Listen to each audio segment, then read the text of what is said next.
Louisiana Beer Reviews Mississippi Fire Ant Imperial Red Ale. Well, 8% alcohol, 80 international bitterness units, dry hopped, brewed and canned by Southern Prohibition Brewing in Hattiesburg, Mississippi, home of the Southern Miss Golden Eagles to the top.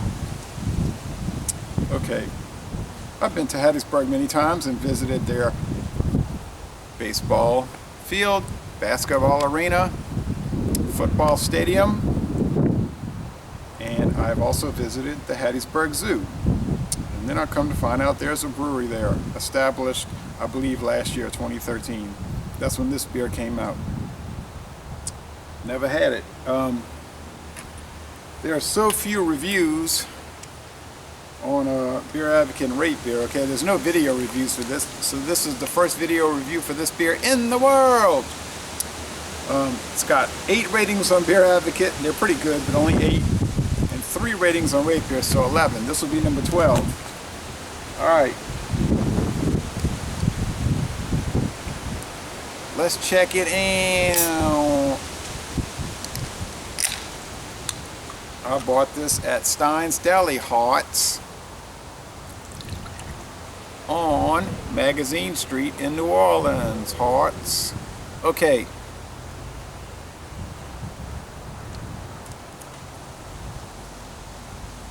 Look at that thick beige head chair.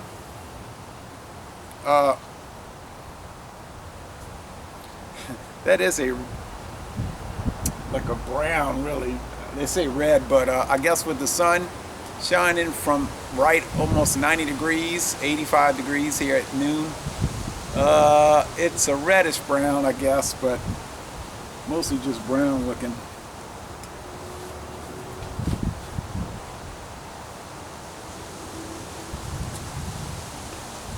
This beer was not expensive. I bought 14 beers from Stein's, all kind of beers, and it was $25.80. No, $25.60 after tax. Ooh, this smells good, darling. So sweet, so bready, so aromatic. There's some hop bitterness, yes, but it's not IPA like presentation with all the pineapple and that kind of thing. It's like some acidity, but it's like a good, dry hop. A nice hop bitterness. A nice change of pace from all these IPAs. I'm getting kind of down in the dumps with IPAs. Let's go with the flavor.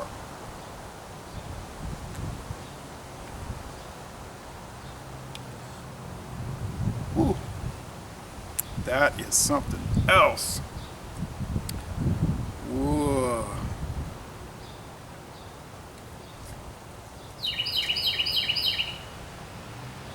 It's warming up. Maybe it's 53 degrees now in April. In mid-April, 53 degrees. It's gonna be 41 tonight. The winter that won't go away.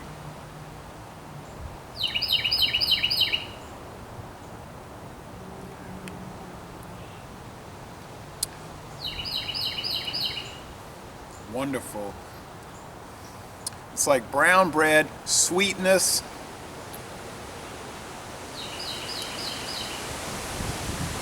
Some nice medium roasted barley malt. A pleasant hop bitterness, but it's so balanced by the sweetness. You'd never guess it was 80 international bitterness units, but then you got that high alcohol at 8%. The mouthfeel, as you would imagine, is heavy. It's pretty heavy. A little soft. The finish is mostly dry,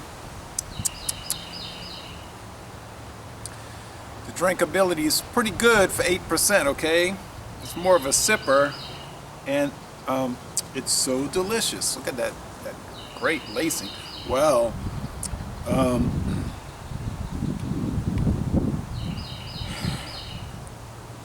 this is really fabulous. No off flavors, no off aromas, just all wonderful goodness.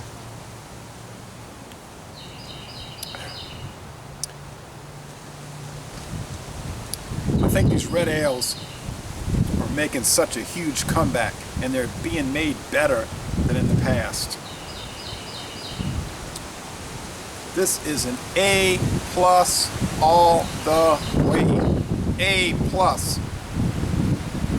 It is outstanding.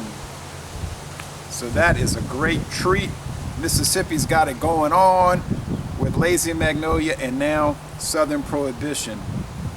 Just fabulous. Somebody said, when are you going to show another artifact? I don't really have any more artifacts that I can think of. I have a bunch of old books. I don't know. I said, would anybody care to see a bunch of old books? I don't think they would, but excuse me. This is the site, right where I'm sitting, of my infamous homunculus video. So, good place to show an old book. It's called The New Map of Europe, 1911 to 1914 by Herbert Adams Gibbons. I bought this for, I guess maybe $1 at an old bookstore. I had to glue the back on a little better. It was coming off. A fabulous book. It's got all these maps of Europe in it, and it's covering the diplomatic crises and wars of Europe's present catastrophe. So, right, 1915, it says 1915, but that's when the book came out, so it's 99 years old. But it's giving you the background of the World War that broke out in 1914, like what was behind all of it. And it's showing the Balkan Peninsula and how that was one of the roots of the war. And you want to learn about what's going on in the world now, you really need to go back to World War I and even before that. There's a little anti-German, I guess, sentiment. This might be an English book. Oh, New York, wow, that was a center of pro-British. And I highlighted, I guess I shouldn't be highlighting a 99-year-old book, but I highlighted things that caught my interest in the book. It is to the empire of the world that the German genius aspires. Was a quote of the Emperor William II, Hohenzollern.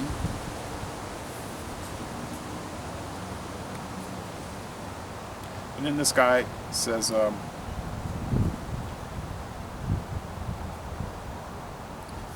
I'm not going to get into all of that because it's too lengthy and people are going to get bored seeing it. But here's one really interesting thing that caught my eye. And this is saying the Weltpolitik of Germany, the world politics of Germany. And then he talks about Japan entering the war in 1914 on the side of Great Britain. And it says the entry of Japan into the war is due to a bunch of things. And then it says, and probably, quote, and probably to the intention of occupying the Mariana Islands, the Marshall Islands, and the Eastern and Western Carolinas, which they did, in order that the Japanese Navy may have important bases. Listen to this very carefully. In order that the Japanese Navy may have important bases in a possible future conflict with the United States. So here we are in 1915, and the guy's predicting a possible future conflict with the USA, and we know that did in fact happen.